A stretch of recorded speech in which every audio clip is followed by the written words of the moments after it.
Good evening friends. I am advocate Amit Kumar Gupta. अपने income tax के cases की सीरीज़ में आज जो केस मैं आप लोगों के सामने डिस्कस करूंगा वो रीसेंट जजमेंट है बॉम्बे हाई कोर्ट का। 3 दिसंबर 2021 को डिसाइड किया गया है। ये केस ये दिखाता है कि किस तरीके से डिपार्टमेंट जो एसएससी है उसके द्वारा किसी भी लिखी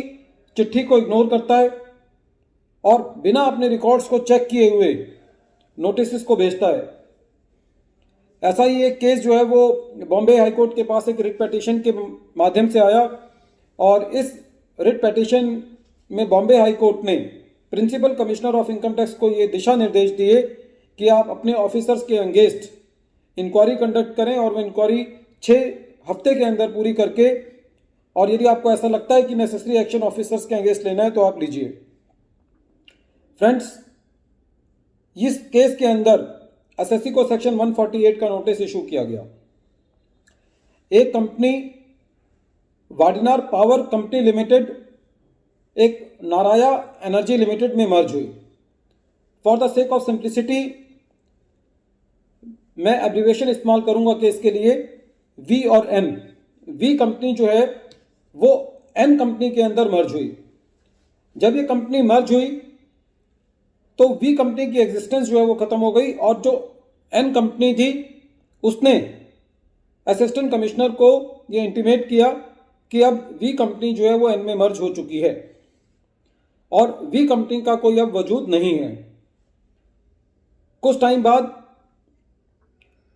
एन कंपनी ने, जिस कंपनी के अंदर वी कंपनी मर्ज हुई थी, उन्होंने प्रिंसिपल सीआईटी को भी ये इंटीमेट किया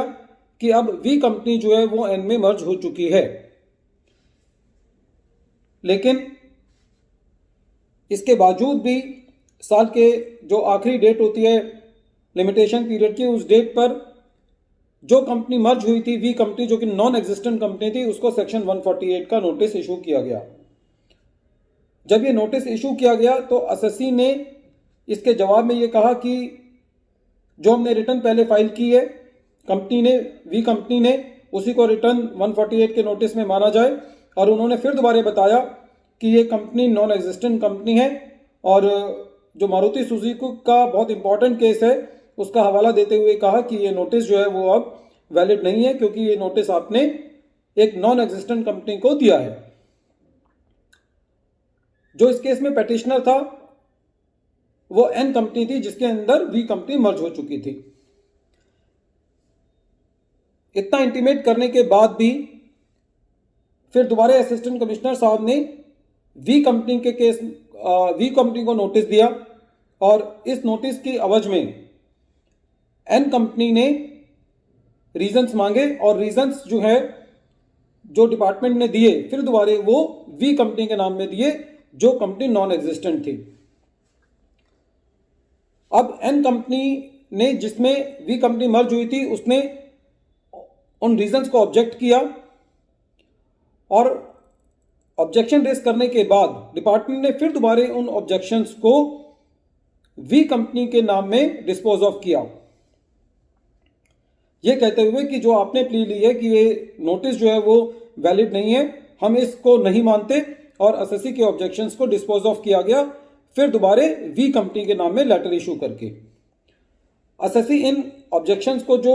डिपार्टमेंट ने डिस्पोज ऑफ किया था और सेक्शन 148 के नोटिस के अगेंस्ट बॉम्बे हाई कोर्ट में रिट दायर करी कि ये नोटिस इनवैलिड है, इस नोटिस को क्वैश किया जाना चाहिए। जब बॉम्बे हाई कोर्ट ने पूरे मैटर की सुनवाई करी तो बॉम्बे हाई कोर्ट ने ये पाया कि ये नोटिस सेक्शन 148 का और जो ऑब्जेक्शंस डिपार्टमेंट ने डिस्पोज ऑफ किए हैं उन दोनों को क्वैश किया, ये कहते हुए कि ये नोटिस और ये ऑब्जेक्शंस जो हैं वो एक नॉन एग्जिस्टेंट कंपनी के नाम में दिए गए हैं। इसके बावजूद जब रेस्पोंडेंट जो पेटिशनर है वो रेस्पोंडेंट को बहुत सारे मौक़ों पर ये इंटीमेट कर चुका है कि अब वी कंपनी एग्जिस्ट नहीं करती, बॉम्बे हाई कोर्ट ने नोटिस तो क्वैश किए ही, in addition principal commissioner of income tax को ये दिशा निर्देश दिए कि जो कंसर्न ऑफिसर्स हैं जो कि बार बार वी कंपनी के नाम में, जो कंपनी अब नॉन एग्जिस्टेंट में है उसके नाम पे जो नोटिस इशू कर रहे हैं उनके अगेंस्ट जो है वो कार्रवाई की जाए, इंक्वायरी की जाए, और यदि इंक्वायरी में ये पाया जाए कि वो दोषी हैं तो उनके अगेंस्ट जो है वो नेसेसरी एक्शन भी लिया जाए। बॉम्बे हाई कोर्ट ने ये ऑर्डर की कॉपी सीबीडीटी के चेयरमैन को भी भेजी और लॉ मिनिस्टर को भी भेजी उनकी इंफॉर्मेशन के लिए और उनके प्रॉपर एक्शन के लिए। फ्रेंड्स, इस टाइप के जो जजमेंट्स हैं वो एक डिपार्टमेंट के लिए एक सबक हैं, ताकि डिपार्टमेंट एटलीस्ट जो एसएससी डिपार्टमेंट के साथ कम्युनिकेशंस करता है, जो कि उनको लेटर्स लिखता है, वो लोग ना तो रिफंड के लेटर्स ना कोई इंटीमेशन के लेटर्स अपने रिकॉर्ड में लेते हैं और सारी की सारी जिम्मेदारी जो है वो एसएससी के ऊपर डालते हैं। This is a landmark judgment which gives a very strict stricture towards the officers of the department, and this case is very important in dealing with the cases in which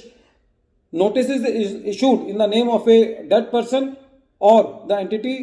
which is not in existence. Once again I am repeating the name of the case. The name of the case is Nayara Energy Limited versus Assistant Commissioner of Income Tax, and this case has been decided on